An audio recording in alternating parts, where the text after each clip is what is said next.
কি ভীষণ গরম! এই প্যাচপ্যাচানি গরমে আর ভালো লাগছে না। মামদো, মেছো, একটু জোরে বাতাস কর বাবা, গরমে যে টিকতে পারছি না। করছি তো, গরম কি আমাদের লাগছে না? আমরাও গরমে ঘেমে যাচ্ছি। হ্যাঁ রে মামদো, সবই তো বুঝতে পারছি, কিছু একটা ব্যবস্থা করতে হবে। গাড়ি করে কালটু আর তার বাবা এসি নিয়ে যাচ্ছে। বাবা, এবার খুব মজা হবে, আর আমাদেরকে গরম লাগবে না। ঘরেতে এসি লাগিয়ে দিলে ঘরটা ঠান্ডা হয়ে যাবে, আর আমরা আরাম করে ঘুমাতে পারবো। হ্যাঁ বাবা, ঠিক বলেছিস। মামদো, ওরা গাড়ি করে কি নিয়ে যাচ্ছে রে? চেনা চেনা লাগছে, মনে হচ্ছে এসি। এসি? সেটা আবার কি জিনিস রে? এটা হলো ঠান্ডা করার মেশিন। এই এসি ঘরে লাগালে ঘর ঠান্ডা হয়ে যায়, আরাম করে ঘুম দেওয়া হয়। আমি একবার শহরে গিয়েছিলাম, তখন দেখেছিলাম সব ঘরে ঘরে এসি লাগানো। তাহলে ওই এসি আমার চাই, যে করেই হোক ঘরেতে লাগিয়ে আরাম করে ঘুম দেব। কি কি করে গো? কি করে? সব বুঝতে পারবি। রাত গভীর। কালটু আর তার বাবা তখন এসিটা ঘরে লাগাতে ব্যস্ত।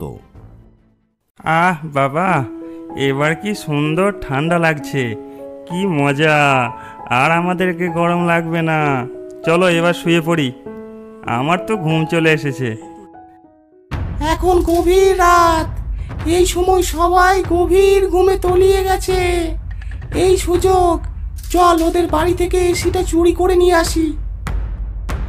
এসি চুরি করবে? ধরতে পারলে তো আমাদের রক্ষে রাখবে না। আরে ভয় পাস না, কেউ ধরতে পারবে না। খুব সাবধানে ঘরে ঢুকে এসিটা নিয়ে পালিয়ে আসবো। তোদেরকে ঢুকতে হবে না, আমি ঢুকবো। তারপর ডাইনি আর মামদো চুপি চুপি কালটুদের বাড়িতে গেল। ডাইনি খুব সাবধানে দরজা খুলে ভিতরে ঢুকে পড়ল। ওই তো এসি। ঘরটা বেশ ঠান্ডা ঠান্ডা লাগছে, ঘুম পেয়ে যাচ্ছে। না না, ঘুমালে হবে না, তাড়াতাড়ি আগে এসিটা নিয়ে যেতে হবে। তারপর খুব সাবধানে এসিটা নিয়ে ডাইনি আর মামদো বাড়ি চলে গেল। এদিকে অনেকক্ষণ কেটে যাওয়ার পর ঘরটা গরম হতে শুরু করে দিয়েছে আবার। ওহ, এসি লাগানোর পরও কেন গরম করছে বাবা? সেই তো রে, এসিটা খারাপ দেয়নি তো আবার? এ কি বাবা, আমাদের এসিটা কই? এসিকে চুরি করলো? তাই তো, এসিটা কোথায় গেল? বাড়িতে ঢুকে এসি কে চুরি করে নিয়ে গেল? হায় হায় হায় হায়, অতগুলো টাকা দিয়ে এসিটা কিনলাম। যদি একবার জানতে পারি কে চুরি করেছে, তার বাবার নাম ভুলিয়ে দেব। কি ঠান্ডা রে, ঘরটা বেশ ঠান্ডা হয়ে গেছে। এটা তো দারুণ মজার জিনিস। একটা এসিতে যদি এতটা ঠান্ডা হয়, তাহলে অনেকগুলো এসি লাগালে তো আরো ঠান্ডা হবে। হ্যাঁ, আরো ঠান্ডা হবে, মনে হবে আমরা কোনো ঠান্ডার দেশে বসবাস করছি। তাহলে আমার আরো এসি চাই। মরেছে, অত এসি কোথায় পাবো? আমরা তো একটা ঘরে এসি চুরি করেছি, আজ রাতে বাকি ঘরগুলোর এসিও চুরি করে নেব। বেশ, তাই হবে। কথা মতো সেদিন রাতের বেলা লেগে পড়ল এসি চুরি করতে। এক এক করে 5টা ঘরে এসি চুরি করে সব এসিগুলো ঘরে নিয়ে যেতে লাগলো। কি মজা, এবার সারাদিন রাত এসি চালাবো আর ঠান্ডা ঠান্ডায় আরাম করে ঘুমাবো। কি বলিস মামদো? হ্যাঁ, ঠিক বলেছো একদম। চলো এবার ঘরে যাই।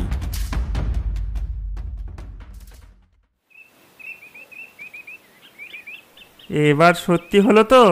কাল বললাম আমাদের এসি চুরি হয়ে গেছে, কেউ কোনো কানই করলে না, এবার নিজেদেরও গেল তো।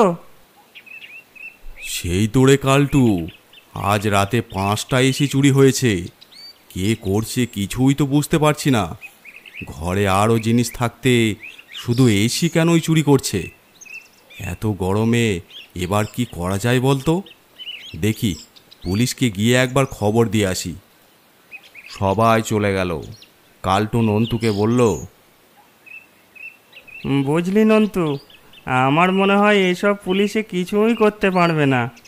তোদেরও তো এসি চুরি হয়েছে। শোন, আজ রাতে লুকিয়ে লুকিয়ে তুই আর আমি পাহারা দেব, দেখব কে এই কাজ করছে। ঠিক বলেছিস কালটু, আমি রাজি। আজ রাতেই পাহারা দেব। আহা, কি আরাম রে মামদো আর মেছো, এই যে স্বর্গসুখ রে। এসির ঠান্ডা হাওয়া খেয়ে খিদেও লাগছে না, এ তো ভারী মজার জিনিস। এদিকে গ্রামের সবাই গরমে মরছে, আর আমরা আরাম করে এসির হাওয়া খাচ্ছি। কিন্তু আজ দেখলাম আবার একজন এসি কিনেছে। বলিস কি? তাহলে আজ রাতে ওর এসিটাও চুরি করে নিয়ে আসবো। আমরা থাকতে কাউকে এসির হাওয়া খেতে দেব না। কথা মতো রাতের বেলা কালটু আর নন্তু একটা গাছের আড়ালে দাঁড়িয়ে রইল। খানিক পর দেখল ডাইনি আর মামদো মাথায় করে এসি নিয়ে এগিয়ে যাচ্ছে। এ কি রে নন্তু, এ যে এসি চোর ডাইনি! তাহলে ডাইনি আমাদের এসিগুলো চুরি করেছে। বদমাস ডাইনি আরামে ঠান্ডা হাওয়া খাচ্ছে, আর আমরা গরমে মরছি। এর একটা ব্যবস্থা করতেই হবে। চল, ওর পিছন পিছন চল। ডাইনির পেছন পেছন নন্তু আর কালটু এগিয়ে যেতে লাগলো। গ্রামের শেষে একটা খড়ের চালের বাড়ির ভিতর ডাইনিরা ঢুকে পড়ল। আচ্ছা, তাহলে এখানেই ডাইনিরা আশ্রয় নিয়েছে। চল তো জানলা দিয়ে দেখি। জানলা দিয়ে ভেতরে তাকাতে তারা অবাক হয়ে যায়। ঘরে সব অনেক এসি লাগানো, আর সেই ঠান্ডা হাওয়ায় ডাইনি, মামদো, মেছো আরাম করে শুয়ে শুয়ে গল্প করছে। এবার কি করবি কালটু? আজই তান্ত্রিক বাবাকে সব বলবো, উনি নিশ্চয়ই কিছু একটা ব্যবস্থা করবেন। তারপর তারা তান্ত্রিকের আশ্রমে গেল। তান্ত্রিককে সব ঘটনা খুলে বলল। খুব ভালো করেছো, তোমরা লক্ষ্য রেখেছো। চলো, আজই ওদের ব্যবস্থা করছি। তারা আবার সেই ডাইনির বাড়ির সামনে উপস্থিত হলো। ওদের এসির হাওয়া খাওয়া বার করছি, ওদের ঘরের চালে আগুন ধরিয়ে দাও। কালটু আর নন্তু ঘরের চালে আগুন ধরিয়ে দিল। দাউ দাউ করে জ্বলতে লাগলো ঘরটা। এদিকে ভিতরে ডাইনি। এ কি ব্যাপার মামদো, এতগুলো এসি লাগালাম, তাও এত গরম করছে কেন রে? তাই তো, কিছুই তো বুঝতে পারছি না। মনে হচ্ছে ওপর থেকে গরম নামছে। বলিস কি রে? চল তো বাইরে বেরিয়ে দেখি। তারা বাইরে বের হয়। এ কি রে মামদো, আমাদের ঘরের চালে কে আগুন লাগালো? আমি রে ডাইনি। তোর এত বড় সাহস, তুই গ্রামের মানুষদের ঘরে ঢুকে এসি চুরি করছিস? এই মরেছে, এ আবার কোথা থেকে এলো? ইয়ে মানে যা গরম পড়েছে তাই আর কি। গরম পড়েছে বলে তুই চুরি করবি? তারা গরমে মরবে। আজ তোদের সব কটাকে বোতল বন্দি করে নদীতে ফেলে দিয়ে আসবো। ওরে বাবা রে, এই মানুষটা তো চলে এসেছে। তাড়াতাড়ি পালিয়ে চলো। এই না না না না না না না না না, আমরা আর চুরি করব না। এই গ্রাম ছেড়ে চলে যাব, ছেড়ে দাও আমাদের। সব এসি যাদের বাড়ি থেকে চুরি করেছিস তাদের বাড়িতে গিয়ে সব লাগিয়ে দিয়ে আয়, না হলে তোদের রক্ষে নাই। ঠিক আছে বাবা। তারপর ডাইনিরা এসিগুলো যাদের বাড়ি থেকে চুরি করেছিল আবার তাদের বাড়িতে লাগিয়ে দিয়ে আসে, আর তারপর গ্রাম ছেড়ে ভয়ে পালিয়ে যায়।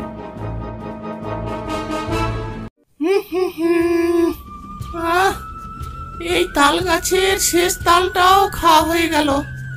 এবার গাছটা ছেড়ে অন্য একটা গাছে যেতে হবে। তারপর ডাইনি উড়ে উড়ে যেতে লাগলো। তাল গাছ আর চোখে পড়ছে না কেন? ও, ওই তো একটা তাল গাছ। গাছটায় কত তাল! ইস, কিন্তু ওটা তো আবার বাড়ির ভিতরে।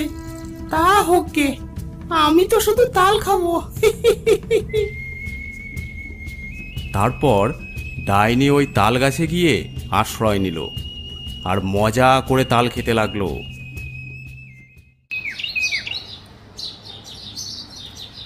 মা, এবারে আমাদের তাল গাছে কিন্তু অনেক তাল ধরেছে। এবার কিন্তু আমাকে তালের পিঠে, তালের ফুলুরি, তালের বড়া করে খাওয়াতে হবে। আগের বারে একটাও খাওয়া হয়নি। বেশ, তুই যখন খেতে চাইছিস তখন তোর বাবাকে বলবো গুড় নিয়ে আসতে। তুই তো জানিস কত দাম গুড়ের। ঠিক আছে মা, আমি খেলতে চললাম। তখন ডাইনি তাল গাছে বসে একটা তাল খাচ্ছে। কি সুস্বাদু এই গাছের তাল! আটিটাই ছেলেটার মাথায় ছুঁড়ে মারি। তাল খাবি? আটি খা। তারপর ডাইনি তালের আঁটিটা কালটুর গায়ে ছুঁড়ে দিল। আহ! কে রে? কে আমাকে মারছিস? ওহ মা, জ্বলে গেল মাথাটা। কি হলো কালটু বাবু? কে মেরেছে তোকে? চিৎকার করছিস কেন? এই দেখো, কে যেন এই তালের আটিগুলো আমাকে ছুঁড়ে মারলো। উহ! কিন্তু এই তালের আটিগুলো এখানে কোথা থেকে এলো? কি জানি, কে যেন আমাকে ওপর থেকে ছুঁড়ে মারলো। কি সব ভুলভাল বকছিস?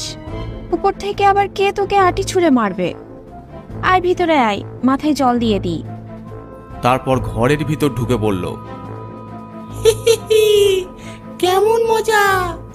আর তালের ফুলুরি খাবি? এবার থেকে তাল খাবো আর আটিগুলো তোর মাথায় ছুঁড়ে মারবো। আম নয়, জাম নয়, খাবো আমি তাল। আটিগুলো মাথায় মেরে করবো তোকে বেসামাল। কই গো, কোথায় গেলে? কাউকে দেখতে পাচ্ছি না কেন? এই ঘরে তো এতক্ষণ দুজন ছিল, এই লোকটা আবার কোথা থেকে এলো? তুমি এসেছো, ভিতরে এসো, আমি রান্নাটা করি ততক্ষণ। সে কি, এখনো রান্নাই হয়নি? বেলা তো অনেক হলো। তোমার ছেলের মাথায় জল ঢালছিলাম, ওর মাথায় কোথা থেকে যেন তালের আটি এসে পড়েছে। তুমি ওর কাছে যাও, আমি মাছগুলো তাড়াতাড়ি ভেজে নিই। মাছ! কি মজা! কতদিন মাছ খাইনি। তাল খেতে খেতে মাছের কথা ভুলেই গেছি। যাক, আজ মজা করে মাছ খাওয়া হবে। কালটুর মা চুলোতে মাছ ভাজছে। মাছগুলো ভাজা হয়ে গেছে, বাসনগুলো নিয়ে আসি, তারপর সবাইকে খেতে দিয়ে দেব। ওর বাবার খুব খিদে পেয়েছে। এদিকে ডাইনি রান্নাঘরের জানলায় লুকিয়েছিল। ও চলে যেতেই লম্বা হাত বাড়িয়ে মাছ ভাজাগুলো তুলে নিয়ে খেতে লাগলো। কি মজা এই মাছ ভাজাগুলো! আর একটা নিয়ে তাল গাছে বসে বসে খাবো। কালটুর মা ঘরে আসে। এ কি, মাছ ভাজাগুলো গেল কোথায়? এক্ষুনি তো সবগুলো মাছ এখানেই রেখেছিলাম। কি হলো, এখনো খেতে দিচ্ছ না কেন? আমি মাছ ভাজাগুলো এখানে রেখে গেলাম, এখন দেখছি এখানে একটাও মাছ নেই। কি বলছো তুমি? এতটা অসাবধান হলে চলে? ওই তো জানলা খোলা, নিশ্চয়ই ওইদিকে বিড়াল ঢুকে মাছ খেয়ে চলে গেছে। কিন্তু হয়েছে, এবার যা আছে তাই দিয়ে আমায় খেতে দাও, আমাকে আবার বাইরে যেতে হবে। কিন্তু এইটুকু সময়ের মধ্যে বিড়াল এতগুলো মাছ খেয়ে চলে গেল, আমি বুঝতেও পারলাম না কি যে হচ্ছে এসব। ডাইনি তাল গাছে বসে তাল খাচ্ছে। তালগুলো খেয়ে আটিগুলো ওদের চালে ছুঁড়ে মারি। খুব মজা হবে, একটাও আরাম করে ঘুমাতে পারবে না। তারপর আটিগুলো ওদের ঘরের চালে ছুঁড়ে মারতে লাগলো।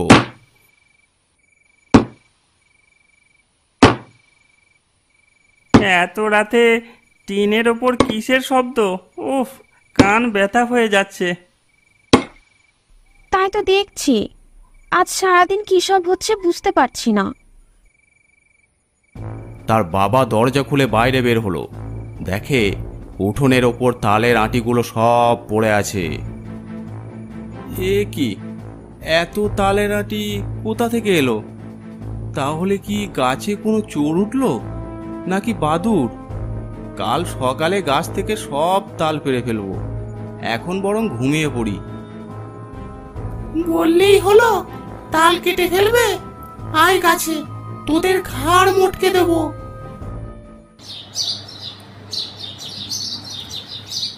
ভাবছি আজ এই তাল গাছ থেকে সব তাল পেড়ে ফেলবো। সে কি, এত তাল তুমি কি করবে? এত তাল চোর বন্ধুরকে খাওয়ানো থেকে যদি বাজারে বিক্রি করি তাহলে কিছু পয়সা পাওয়া যাবে। বাবা, পেরে ফেলো। মা, তুমি বলেছিলে এবার আমাকে তালের বড়া খাওয়াবে। আচ্ছা বাবা, খাওয়াবো। হ্যাঁ, তালের বড়া কতদিন খাই নাই, সেই কবে মরার আগে খেয়েছিলাম। তালের বড়া খেতে দুটো তাল আমি দিতেই পারি, তাই বলে সব তাল মোটেও দেব না। দাঁড়া, তোদের তাল পাড়ার শখ মিটাচ্ছি। কালটুর বাবা তাল গাছে উঠতে লাগলো, আর উপর থেকে ডাইনি তালগুলো তার মাথায় ফেলতে লাগলো।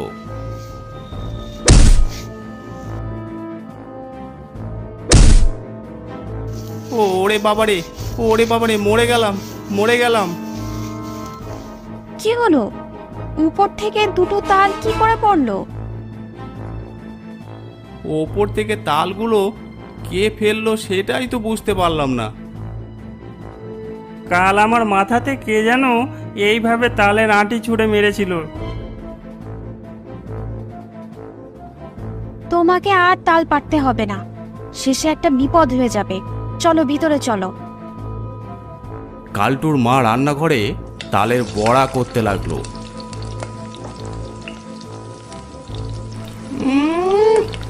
তালের বড়ার গন্ধে চারিদিক ভরে গেছে। যাই, ওরা খাবার আগে নিয়ে চলে আসি। তারপর ডাইনি নিচে নেমে কালটুর রূপ ধারণ করলো। রান্নাঘরে জানলা দিয়ে উকি দিচ্ছিল। এ কি কালটু, এখানে দাঁড়িয়ে আছিস কেন? তোমার তালের বড়া ভাজা দেখছি, কি সুন্দর গন্ধ। মা, গরম গরম আমাকে দুটো দাও। এত গরম গরম খেলে তোর হাত মুখ দুটোই পুড়বে। না মা, কিচ্ছু হবে না, তুমি দাও না। বেশ, এই নে। আর কালটুর রূপ ধারণ করে ডাইনিটা মজা করে খেতে লাগলো। আচ্ছা তুই খা, আমি ততক্ষণ তোর বাবাকে কটা বড়া দিয়ে আসি। আচ্ছা মা, তুমি যাও। তার মা বাটিতে কিছু বড়া নিয়ে তার বাবাকে দিতে গেল, কিন্তু ভিতরে ঢুকে দেখে কালটু তার বাবার সাথে বসে গল্প করছে। তার মা তো অবাক হয়ে গেল। এ কি কালটু, তুই এখানে? তাহলে জানালার বাইরে কে দাঁড়িয়ে আছে? কাকে আমি তালের বড়া দিয়ে এলাম? কি বলছো মা? আমি তো এখানেই বসে আছি। তারা বাইরে বেরিয়ে অবাক হয়ে যায়। দেখে জানলা দিয়ে সেই কালটু হাত বাড়িয়ে বড়া নিয়ে খাচ্ছে। এ কি দেখছি, এ তো ডাইনি। একদম চুপ। আমরা যে ওকে দেখে ফেলেছি এটা জানলেই ও আমাদের ক্ষতি করবে। চলো আমরা ভিতরে যাই। এর মানে এই দুদিন ধরে যা হচ্ছে সব এই ডাইনি করছে। হ্যাঁ বাবা, ওই আমার মাথায় আঁটিগুলো ফেলেছে। কিন্তু এখন কি হবে? ভয় পেও না, আমি এখনই যাচ্ছি সাধু বাবার কাছে। তিনি নিশ্চয়ই কিছু করতে পারবেন। তারপর কালটুর বাবা সাধু বাবার কাছে গেল, গিয়ে সমস্ত ঘটনা খুলে বলল। ভয় পাস না, সব সমস্যার সমাধান আছে। শোন, একবার যখন লোভে ধরেছে, গন্ধ পেলে ও আবার আসবে। এটা রাখ। একটা তেল দিল। বাড়িতে গিয়ে তোর বউকে বলবি এই তেলে মাছ ভাজতে। ডাইনি মাছ ভাজার গন্ধে যখনই আসবে তার হাতে এই গরম তেল ঢেলে দিবি, ওখানেই ও শেষ হয়ে যাবে। তারপর কালটুর বাবা বাড়ির পথে রওনা দিল। বাড়িতে গিয়ে তার মাকে সব ব্যাপারটা বলল। সব শুনে কালটুর মা সেই তেলে মাছ ভাজতে লাগলো।